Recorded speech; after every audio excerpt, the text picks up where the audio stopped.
E aí ele diz nessa outra tradução assim, que o desejo, após ter concebido, ele dá a luz ao pecado. Então quando que o desejo dá a luz ao pecado? Quando ele é concebido. O que é concepção aqui no contexto bíblico?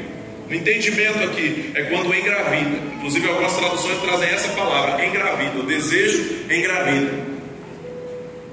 Então o desejo é o primeiro momento, é o parasita, ele está ali dentro. A vontade de fazer aquilo que desagrada a Deus, ela está dentro de cada um de nós.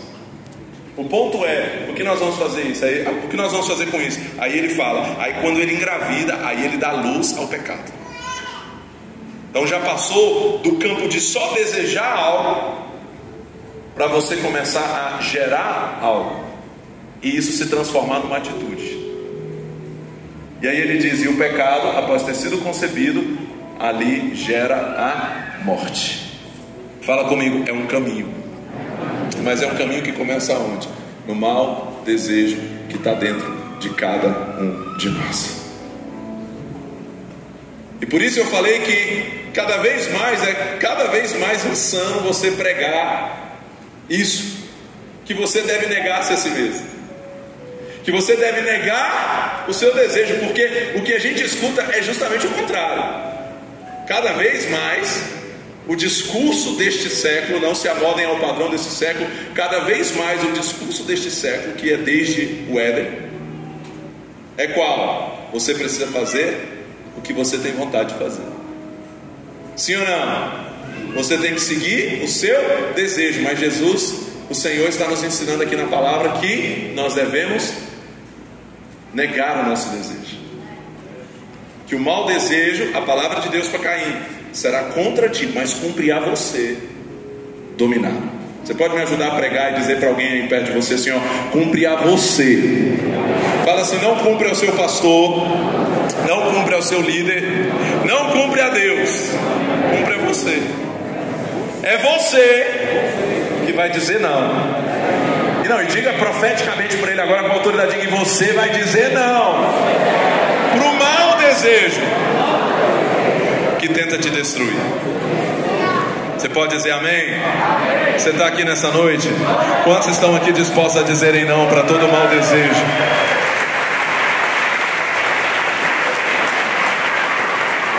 Irmãos, isso é insano aos olhos desse mundo.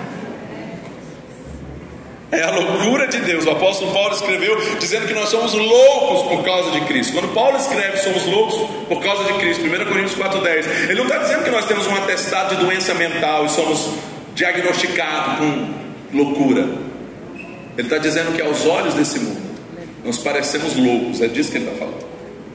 Irmão, se você é um crente, você não parece doido, talvez você precise se converter. Porque não dá para ser crente e ser normal. É verdade ou não é? Olha aí para a pessoa que está ao seu lado, se ela tem uma cara assim meio de esquisito. Quanto mais esquisito, mais Deus usa. Deus ama usar as coisas loucas. Deus ama usar as coisas esquisitas, diferentes, fora do padrão. Amém ou não? Então ser crente, irmão, olha só, eu comecei dizendo para você que eu me decidi por Jesus e eu quero um cara promíscuo, escravizado pelo diabo nessa área, vivendo imoralidade sexual, vivendo promiscuidade, vivendo prostituição. Eu voltei decidido por Jesus e eu passei 4 anos sem pegar ninguém, sem amassar ninguém, sem dar um cheiro de cangote de ninguém, sem dar um beijo na boca de ninguém, até dar o primeiro beijo na boca da minha esposa no altar.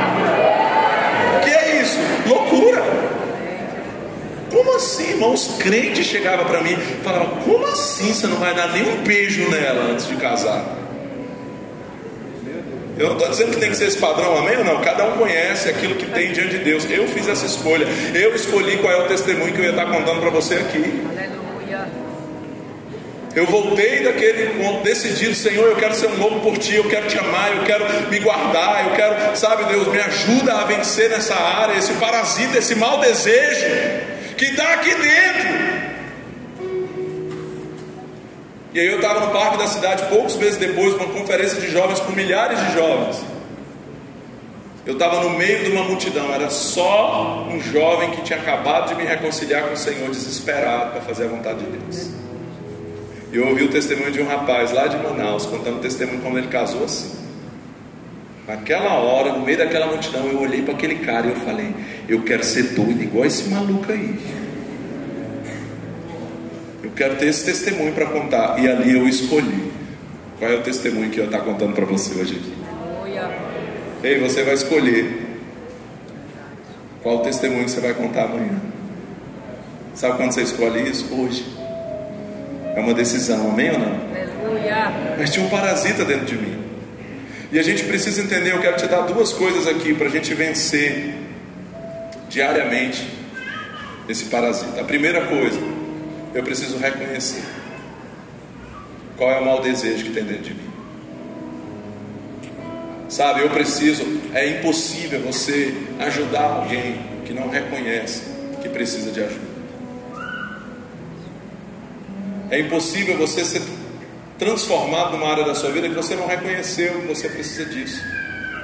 Alguém me disse certa vez assim: pastor, mas por que a Bíblia diz que nós devemos confessar os nossos pecados? O que encobre, Provérbios 28:13, o que encobre as transgressões jamais prosperará, mas o que confessa e deixa alcança misericórdia.